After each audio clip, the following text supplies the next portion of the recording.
মই আজি নতুন এটা ভিডিঅ' লৈ আহিছোঁ আৰু নতুন এটা জেগাত আহিছোঁ।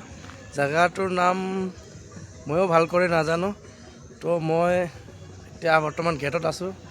ব'লকচোন অলপ ভিতৰলৈ যাওঁ, কি আছে। তো ব'লকচোন যাওঁ।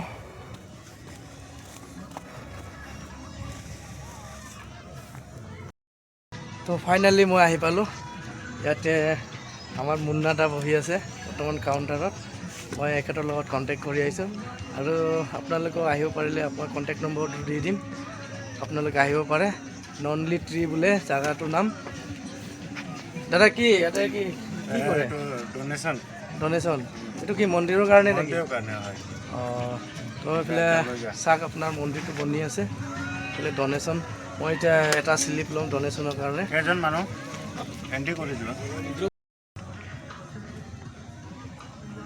তো মই এটা শ্লিপ ল'ম এতিয়া, শ্লিপটো কাটিছোঁ। আপোনালোকে আহিব মাত্ৰ 25 টকা এই মন্দিৰৰ নামত, মাত্ৰ 25 টকা। খালি ডনেশ্যন নামত মাত্ৰ এইটো মন্দিৰখন বনাই আছে কাৰণে মাত্ৰ 25 টকা দিব লাগে ডনেশ্যন নামত। আপোনালোকে আহক আৰু ননলি ট্ৰী চাওক। আৰু লগতে আছে আপোনাৰ পিকনিক স্পট। এইটো হ'ল ননলি ট্ৰী বুলি কোৱা এখন গছ এটা, আৰু লগতে আপোনালোকক দেখাইছোঁ এইটো। আপোনালোকে আহক আৰু পিকনিক স্পটক উপভোগ কৰক আৰু লগতে এনজয় কৰক।